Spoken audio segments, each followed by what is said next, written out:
Selamat bertemu kembali bersama kami di Membongkar Jurnalistik Televisi.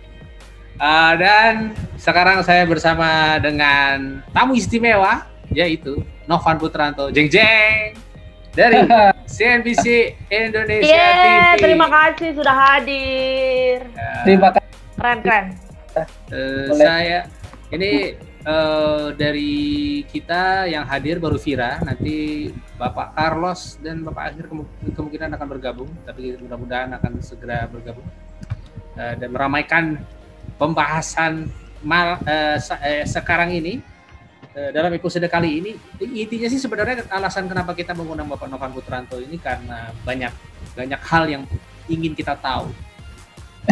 Rasa ingin tahu itu muncul karena kita melihat sebuah perkembangan konten berita yang begitu revolusioner kalau menurut saya sebagai seorang yang pernah bekerja di industri pertelevisian berita, dan salah satunya adalah podcast buatan CNBC Indonesia TV, judulnya Cuap Cuan. Itu satu. Iya. Terus yang kedua adalah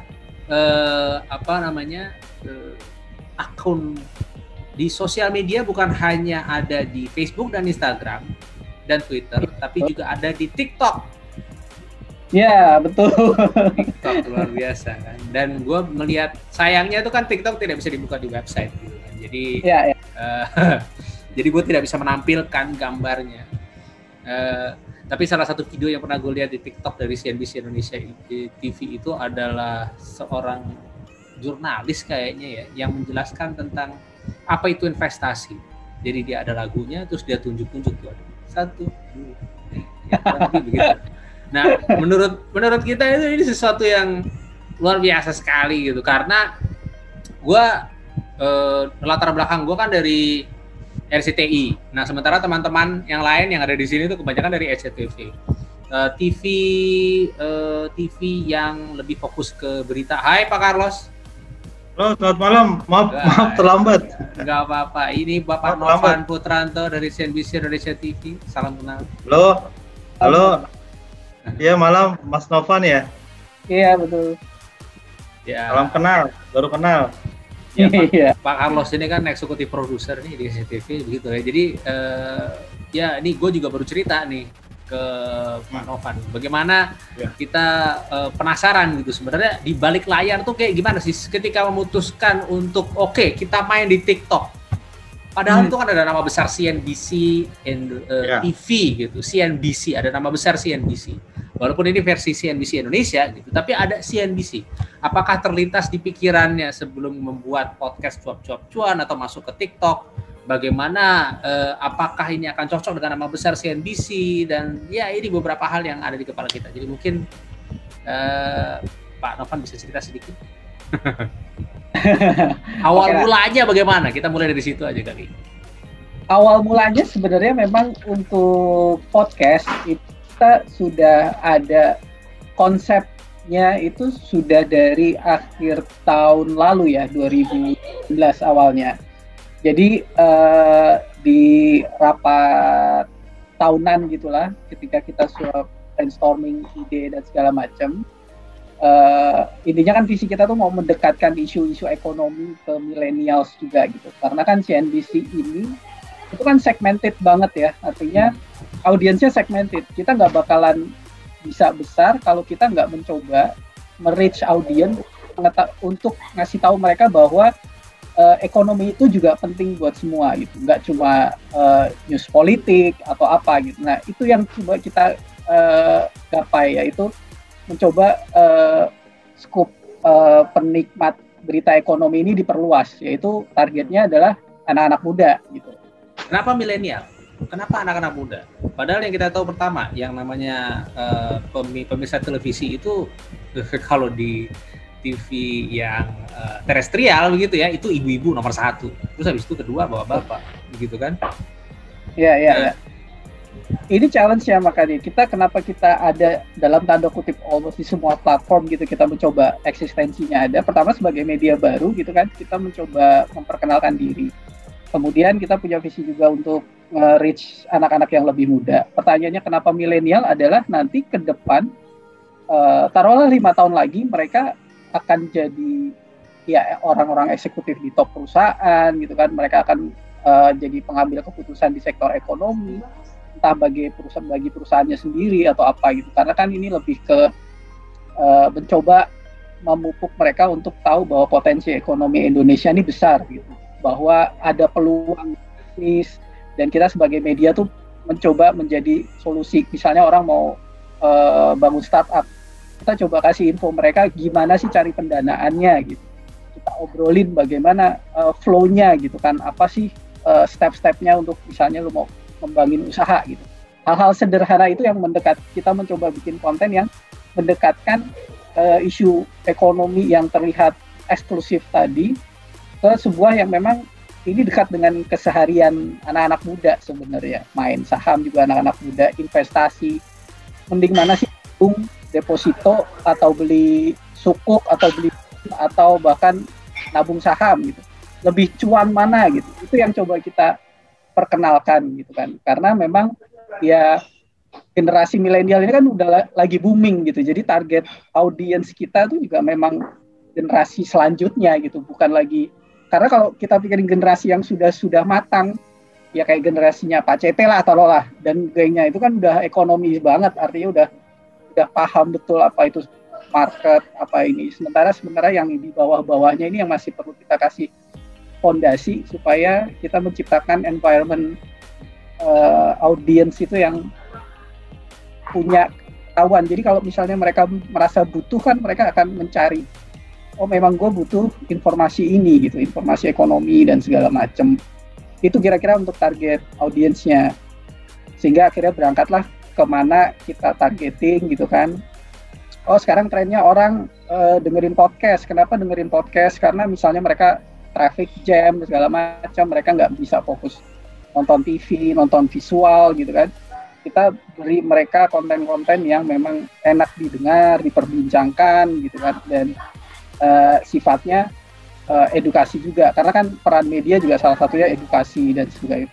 Kira-kira awalnya seperti itu podcast. Kemudian TikTok itu kita masuk ketika pandemi gitu kan, jadi gue kebetulan di approach sama orang TikTok, nanya Mas, ngajak ketemu, terus kemudian mereka share kenapa mereka approach ke news apa namanya, berita-berita gitu kan, kenapa mereka pengen kayak gini. Kemudian kita dengerin, kita coba, akhirnya setelah mereka memaparkan, kita coba tarik lagi, ini sesuai nggak nih sama marketnya CNBC, sama audiensnya CNBC, apa yang kita bisa explore di sini, gaya seperti apa yang bisa kita suguhkan gitu, supaya tujuannya ya lagi-lagi orang selain dapat informasi mereka merasa butuh, dan kelanjutannya ujung-ujungnya sih mereka akan nonton CNBC atau baca CNBC gitu.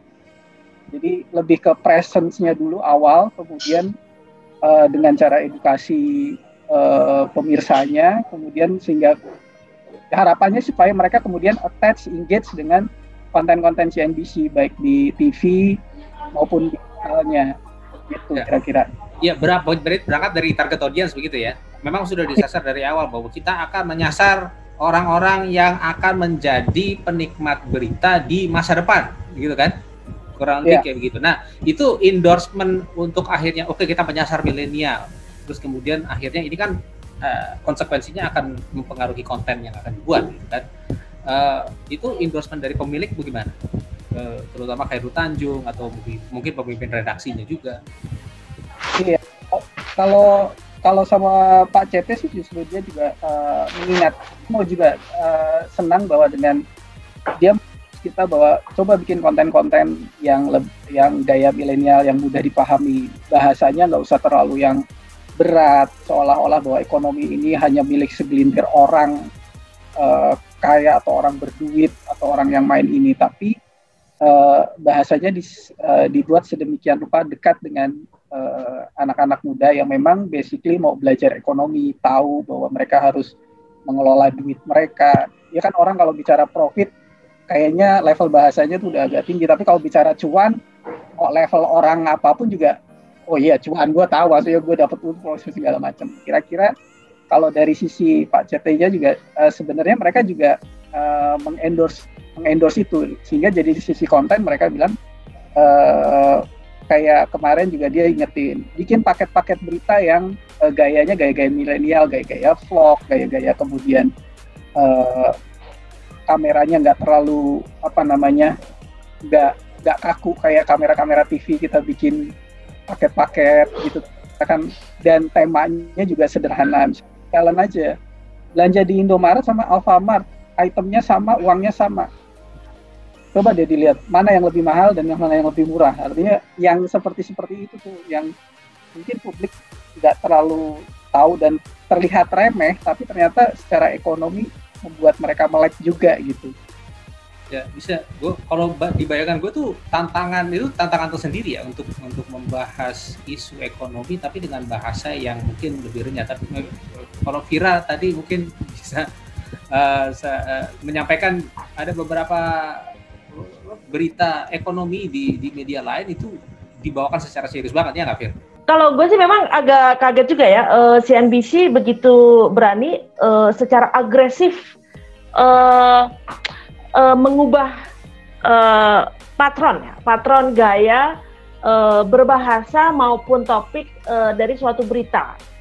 Walaupun nilainya sebenarnya masih news value-nya masih ada tetap gitu. Cuman bagaimana dia secara agresif itu mau mematahkan dogma-dogma itu gitu ya. Kayak misalnya secara topik itu yang tadi Bang bilang apa sih bedanya Alfamart sama Indomaret misalnya. Kita menyebutkan brand aja itu suatu hal yang luar biasa, pendobrakan gitu.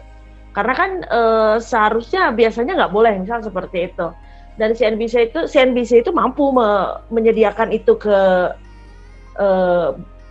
particular audience ya, milenial misal seperti itu gitu ya. Dan itu dia fokus di situ, dan gue agak surprise juga sih. Awalnya gue nggak terlalu menganggap CNBC ini adalah suatu terobosan baru, tapi ketika gue butuh berita-berita cuan gitu ya, dan ya memang benar dibanding dengan yang lain ya, sebut aja ya kalau gue ke bisnis.com dan kontan.com gitu ya, bahasanya dan bahasannya itu masih masih baku dan masih formal. Kalau CNBC ini ya dia berani lah kayak gitu, dan dia mampu menyajikan itu, mampu karena ada beberapa media yang sebenarnya mencoba seperti itu tapi dia tidak mampu. Tapi CNBC ini yang paling mampu, walaupun gue berharap CNBC ke depannya, tapi nantilah di belakang ada beberapa harapan karena gue pengguna ya, gue bukan pembaca lagi CNBC karena gue pengguna, karena ini udah masalah cuan gitu. Ada beberapa hal yang nanti gue akan ingin sampaikan gitu ya, tapi CNBC ini yang sudah paling mampu bahwa dia berani mendobrak gitu, seperti itu. Nah ini Pak Carlos nih punya pengalaman nih bikin berita ekonomi sama bisnis kan, mungkin bisa. Yo, dia jagoannya tuh dulu tuh. Enggak, bohong, enggak jago. Aku hanya butiran debu. Iya. Thank you. Menarik apa yang disampaikan sama Mas Novan ya. Artinya ini kan sebuah langkah yang memang sudah dibicarakan matang gitu ya. Artinya dibicarakan matang dan fair di redaksi dan di para pengambil keputusan. Karena terus terang aku juga sangat tertarik permasalahan ini, bagaimana kita sebagai mainstream media memperlakukan platform digital ini yang yang SOP-nya, yang kode-kode etiknya itu belum ada gitu ya. Ini kemudian aku perbandingkan dengan presensi para presenter SCTV di platform TikTok gitu. Mereka ada beberapa yang aku sendiri nggak ikut dalam pengambilan keputusan, atau aku nggak tahu approach-nya seperti apa. Cuman memang beberapa presenter itu sudah hadir di TikTok gitu. Jadi seperti si David Rizal itu baca berita terus kemudian lingkan gitu ya. Iya, netizennya kemudian mengikuti. Nah, seperti kalau di tempat kami itu masih wilayah yang abu-abu, termasuk juga presensi para presenter di Instagram, termasuk juga endorsement yang juga nilai cuannya itu nggak kecil, itu cuannya gede-gede. Nah, pertanyaanku kepada Mas Novan adalah, sorry aku belum begitu mengikuti, artinya di CNBC misalnya regional atau internasional, apakah mereka juga sudah melakukan hal yang sama gitu, atau apakah ini kita mulai di Indonesia aja untuk membuat ini irisan antara mainstream media dengan digital platform, seperti itu sih, karena memang target audiensnya kan itu pasti jelas beda, karena CNBC di mainstreamnya juga ya kalau aku lihat kan dialognya ya dialog berat gitu dengan pelaku ekonomi yang berat. Nah, pertanyaan aku itu sih, dan ini menurut aku menarik, ketika itu sudah mengena di netizen, apalagi bisa kemudian bisa diingat, itu merupakan sebuah kalau di digital kan kita sebut itu engagement itu sangat penting ya, apalagi dengan sapaan khusus. Gitu. Kalau dari aku, silakan Mas Novan. Iya, kalau di CNBC sendiri kalau relasinya dengan CNBC internasional khususnya regional gitu ya. Karena kan kalau kebetulan sebelumnya kalau ini untuk menunjukkan bedanya aja ya. Artinya waktu gue di awal terjun ke TV itu, TV pertama tuh Bloomberg Indonesia TV, itu kan yang kemudian intinya memang sudah akrab dengan TV ekonomi dari awal memang. Nah, perbedaannya adalah memang begitu kalau waktu zaman Bloomberg dia lebih tight di policy-nya, artinya dia lebih dengan partner di Indonesia dia sangat supervisi. Ada dia ada naruh satu supervisor langsung untuk mengawasi bagaimana day to day-nya siaran. Nah, sedangkan di CNBC ini mereka hanya memberi guidance, kemudian dalam tanda kutip juga memberikan keleluasaan juga ke kita untuk menyesuaikan dengan kondisi di sini, kondisi di Indonesia. Artinya dengan strategi yang mau kita capai seperti apa, audiens, meskipun memang secara kode jurnalistik itu memang tetap dijaga. Ada hal-hal yang memang harus tetap tidak boleh dikompromikan gitulah. Tapi untuk strategi digital dan segala macam memang mereka menyerahkan sepenuhnya ke kita. Bahkan beberapa kita juga belajar dari mereka bagaimana mencoba itu tadi membuat renyah isu ekonomi, apa sih dividen gitu kan, menjelaskan dengan lewat CNBC Explain. Jadi mereka punya satu segmen CNBC Explain di mana benar-benar mereka menjelaskan kepada orang yang memang sama sekali nggak paham ekonomi. Dan akhirnya kita sadur di Indonesia untuk sebagai bentuk supaya kita juga bisa memberitahu kepada audiens sebagai misalnya apa sih itu dividen, kapan sih dibayarnya, siapa saja yang berhak, kayak hal-hal sederhana yang seperti itu. Kalau dari yang kita adopsi dari jurnal khususnya televisi gitu ya. Nah, kalau dari sisi platform digital mereka sendiri juga sebenarnya kasih keleluasaan mau kita ada di mana, apakah kita juga ada di podcast dan segala macam gitu. Mereka memang memberikan keleluasaan sesuai dengan target-target kita tertentu. Tapi di CNBC US pun ketika mereka bersiaran itu mereka kalau kita perhatiin itu mereka ada mic yang memang mic podcast. Jadi di website mereka itu ada hanya streaming audio. Dan kualitasnya kualitas podcast gitu. Jadi mereka nggak harus nonton TV, nggak harus terpaku dengan TV. Tapi ketika mereka streaming audio ya layaknya podcast, mereka mendengarkan berita yang live tersaji di TV hanya dengan audio saja gitu. Nah ini yang sebenarnya ke depan juga lagi mencoba, gue secara pribadi mencoba kenapa ini nggak bisa diterapkan juga supaya orang nggak terlalu terpaku ke TV tapi tetap mendengarkan dari sisi traffic orang stays gitu untuk mendengarkan gitu. Kira-kira gitu sih.